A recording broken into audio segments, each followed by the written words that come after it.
नमस्कार, मैं प्रेम, आप देख रहे हैं एमके न्यूज इंडिया। जिस तरह से बिहार में आपराधिक मामले बढ़ रहे हैं और जो कहते हैं कि सुशासन की सरकार है, तो आज जो है सुशासन बाबू बिहार के मुख्यमंत्री नीतीश कुमार जो है हाई लेवल मीटिंग करने जा रहे हैं शाम 5 बजे। जिसमें जो है बिहार के जितने भी आला अधिकारी हैं, डीजीपी, एसपी, आईएएस वगैरह सारे जो हैं बिहार के, सारे एक वीडियो कॉन्फ्रेंस के जरिए जुड़ेंगे और पटना में 5 बजे से ये जो कार्यक्रम है शुरू होगा। लेकिन हमें देखना होगा क्या न्याय और जो आपराधिक मामले जो हैं जिस तरह से चरमरा गई है, क्या उसमें कुछ नया मोड़ आएगा या बस खाना पूर्ति को लेकर हाई लेवल मीटिंग का नाम देकर जो है सिर्फ जनता के बीच में जो है जिस तरह से भ्रम फैलाने के काम कर रहे हैं कि सब कुछ ठीक है, अपनी पार्टी भी ठीक है, कार्य आपराधिक मामले में कोई कमी नहीं आई है। इसी मुद्दे पर हमारे साथ बात करने के लिए पूर्व आईपीएस अमिताभ दास सर हैं। सर, आज जो है बिहार के विकास पुरुष कहे जाने वाले नीतीश कुमार जो हाई लेवल मीटिंग करने जा रहे हैं। अब देखिए, ये पब्लिक को एक उल्लू बनाने की नौटंकी है और कुछ नहीं है। देखिए, जैसा कि आपने बताया, शाम से एक उच्च स्तरीय बैठक करेंगे पलटू राम, जिसमें उनके कैबिनेट के मंत्री भी शामिल होंगे। बिहार के मुख्य सचिव, गृह सचिव, डीजीपी, मतलब सारे आला अधिकारी रहेंगे। फिर वीडियो कॉन्फ्रेंसिंग के माध्यम से आयुक्त जुड़ेंगे, डीएम जुड़ेंगे, एसपी जुड़ेंगे। देखिए, इसकी पृष्ठभूमि मैं आपको बताता हूँ। अभी 2-3 दिन पहले एक बहुत सनसनीखेज हत्या हुई है बिहार में। मुकेश सहनी के पिता जीतन सहनी की हत्या, बहुत नृशंस हत्या कर दी गई। हथियार से काट काट कर मार डाला गया और इसकी राष्ट्रीय स्तर पर चर्चा हुई। राहुल गांधी ने उस पर ट्वीट किया, तड़ीपार गृह मंत्री अमित शाह ने बातचीत की और पूरे राष्ट्रीय स्तर पर मतलब पलटू राम की फजीहत हुई है कि बिहार में क्या हाल है। मतलब एक आम आदमी को तो छोड़ दीजिए, जो खास लोग हैं, मतलब पूर्व मंत्री के पिताजी भी सुरक्षित नहीं हैं। और इसको लेकर विपक्ष भी काफ़ी हमलावर है। कल यानी कि 20 जुलाई को पूरे बिहार में विपक्ष का आक्रोश मार्च निकलेगा, इंडिया गठबंधन का। जी। और पटना में भी निकलेगा और सभी जिला मुख्यालयों पर जिलाधिकारियों को ज्ञापन जी। सौंपा जाएगा। उसका देखिए 20 जुलाई को तो ये होगा, 22 जुलाई से बिहार विधानमंडल का मानसून सत्र शुरू हो रहा है। तो उसमें भी बहुत गर्मा गर्मी रहेगी, बहुत हमलावर रहेगा विपक्ष कि इतना जीरो टॉलरेंस की बात करते हैं पलटू राम। तो बेसिकली ये जो है, ये आप कह सकते हैं कि एक नौटंकी की जा रही है दर्शक, मतलब पब्लिक को ये मैसेज देने के लिए कि देखिए हम लोग बहुत गंभीर हैं, इसमें होना कुछ नहीं है। देखिए, हम लोग जब जॉब में थे तो इस तरह की भी बहुत बैठकें होती थी और हम लोग उसको मजाक में कहते थे कि ये इन बैठकों के 4 चरण होते हैं, है ना? मीटिंग, सीटिंग, ईटिंग और चीटिंग। यानी कि मीटिंग होती है, 2-3 घंटे तक कुछ आलतू फालतू बातों पर लोग उल-जलूल बातें करते हैं, लैपटॉप लेके, फाइल वाइल लेके, उससे कुछ होता नहीं है, टाइम पास होता है बुनियादी तौर पर। उसके बाद क्या होता है कि सबको भूख लग जाती है। यदि सुबह की मीटिंग होती है तो लंच का समय हो जाता है, शाम की मीटिंग होती है तो डिनर का टाइम हो जाता है। बैठे बैठे भूख लगती है। फिर उसके बाद पटना के बड़े बड़े होटलों से लंच पैक लाया जाता है, मौर्या होटल से और चाणक्य होटल से। तो मीटिंग के बाद ईटिंग होती, सीटिंग होती है, उसका ईटिंग होती है और उसके बाद जब सब खा लेते हैं तब चीटिंग होती है। तब सबको टास्क दिया आता है कि ठीक है, इतने बिंदुओं पर ये कीजिए, वो कीजिए। जैसे होना देखिए कुछ नहीं है। जब तक सरकार की मंशा नहीं रहेगी, अच्छी साफ नियत नहीं रहेगा, कुछ नहीं होगा। यही मुख्यमंत्री इधर बैठकबाजी करते हैं और यही मुख्यमंत्री को देखिए पलटू राम को माफिया डॉन के सामने चपरासी की तरह खड़े रहते हैं। तो बताइए बिहार में क्या विधि व्यवस्था की स्थिति होगी जब राज्य का मुख्यमंत्री ही माफिया डॉन के सामने चपरासी बन जाएगा। आज इन लोग को इतनी ताकत नहीं है कि अनंत सिंह को ये लोग दिल्ली के तिहाड़ जेल भेज सके। यदि सच में ये लोग कानून व्यवस्था के प्रति गंभीर होते तो जिस तरह शहाबुद्दीन को तिहाड़ जेल भेज दिया गया था, ऐसे अनंत सिंह को भी भेज दिया था। अनंत सिंह की हेकड़ी वहाँ गुम हो जाती। लेकिन चूंकि पलटू राम खुद अनंत सिंह के गिरोह में शामिल हो चुके हैं, इसलिए अनंत सिंह को बेऊर जेल में सारी सुविधाएं मिली हुई हैं। और ना मुख्य सचिव की औकात है मोबाइल छीनने की, ना गृह सचिव की औकात है, किसी की औकात नहीं है।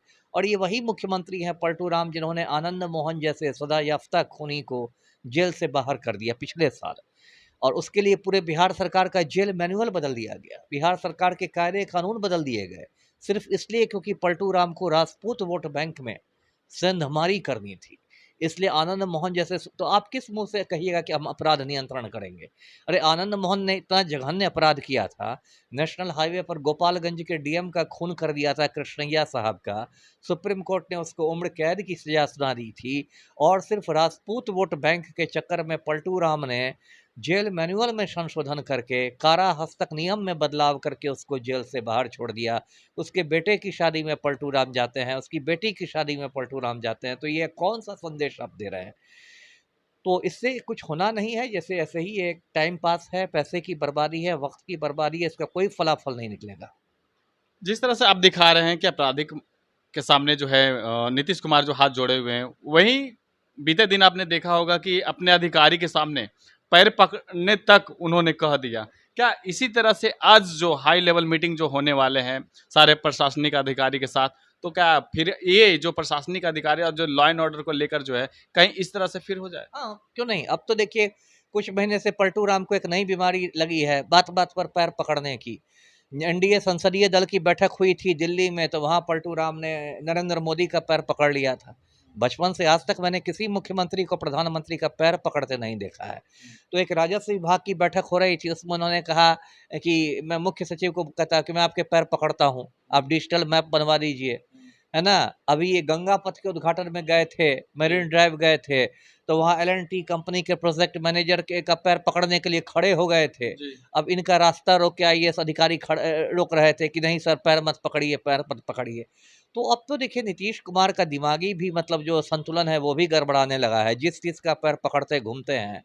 और हो सकता है आज की मीटिंग में भी बोलने लगे कि डीजीपी साहब मैं आपके पैर पकड़ता हूँ, आप क्राइम रोक दीजिए, मैं आपके गोर धरता हूँ, आप क्राइम रोक दीजिए। ये कोई मुख्यमंत्री का इस तरह इकबाल होता है? इन्होंने अपने को पूरा मतलब एक मजाक का पात्र बना दिया है, पूरा मुख्यमंत्री का इकबाल खत्म कर दिया है, पद की गरिमा को तार-तार कर दिया है। जी। इस मीटिंग में कुछ विशेष होने वाला? कुछ नहीं होगा, है ना? ऐसे मैंने सैकड़ों मीटिंग्स देखे हैं, कुछ नहीं होगा। ये सिर्फ़ इसलिए किया गया है जैसे विधानमंडल का जब सत्र शुरू हो, मानसून सत्र, तो उसमें पलटू राम एक जो गृह मंत्रालय भी आप जानते हैं पलटू राम के ही पास है, गृह मंत्री भी राज्य के वही हैं। तो गृह मतलब कानून व्यवस्था वाले कोई भी सवाल का उन्हीं को जवाब देना होगा। तो वो एकदम खड़े होंगे, बोलेंगे देखिए अभी हमने उच्च स्तरीय बैठक बुलाई थी, उसमें इन बिंदुओं पर हमने दिया है, टास्क उन बिंदुओं पर दिया है, खाली इसके लिए, है ना? और कुछ नहीं होगा। देखिए 3-4 ये हो गया इन लोग का मंत्र की तरह ये लोग जाप करते हैं 3-4 शब्दों का। Digital policing, speedy trial, scientific investigation, zero tolerance. अरे इससे क्या होता है? अभी एक दरोगा जी आए थे मेरे पास, रो पीट रहे थे। मैंने कहा कि क्या हुआ भाई? तो बोले कि अब आदेश आ रहा है कि आपको केस डायरी लैपटॉप पर लिखना पड़ेगा। अब दरोगा जी को कंप्यूटर का कोई ज्ञान ही नहीं है।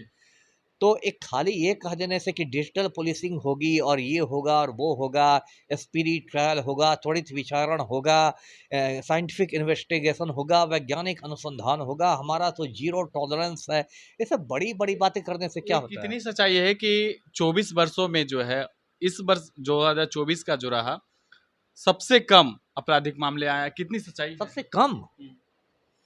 अब आप दर्ज ही नहीं कीजिएगा आपराधिक मामले, तो कम तो हो ही जाएँगे। मान लीजिए कोई डकैती हुई, आदमी गया थाना में रिपोर्ट कराने, थानादार ने उसको गाली देके भगा दिया, तो कम तो हो ही जाएँगे। ये सब देखिए आंकड़ों की बाज़ीगरी होती है और कुछ नहीं है। यदि केस दर्ज होना ही बंद हो जाएँ, तो ये आप थोड़े कहिएगा कि अपराध कम हो गए हैं। ये तो मतलब है कि आप थानेदार सबको डाँट-डाँट के भगा देगा, किसी का केस ही नहीं लेगा, तब तो कागज़ पर आपको दिखाई ही देगा कि अरे बाप रे! पूरे साल में बस 1 डकैती हुई, साल में बस 2 डकैती हुई। इसका ये मतलब नहीं, डकैती तो 100 हो रही है, लेकिन वो दर्ज नहीं हो रही है, रिपोर्टिंग नहीं, उसका उस पे एफआईआर नहीं हो रहा है। और आप बात कर रहे हैं कि अब तो ऑनलाइन एफआईआर भी हो जाएगा, अब तो 0 नंबर का भी एफआईआर हो जाएगा। अब तो ये है, वो है, कितने ऑनलाइन एफआईआर आज तक बिहार में हुए हैं, कितने 0 नंबर के एफआईआर हुए हैं बिहार में? जी। जी। तो आपने सुना क्या कुछ कह रहे हैं। इनका साफ तौर पे कहना है कि जो आज का हाई लेवल मीटिंग है वो कुछ नहीं, बस खाना पूर्ति है, जिससे कि जनता में जो भय है उसे शांत किया जाएगा और जो सरकार के ऊपर जो विश्वास गया है उसे वापस लाया जाएगा। लेकिन हमें देखना होगा क्या विशेष खुलकर जो है शाम में हाई लेवल मीटिंग से आती है। इस तरह के तमाम खबरों के लिए बने रहे, देखते रहे एमके न्यूज़ इंडिया। धन्यवाद।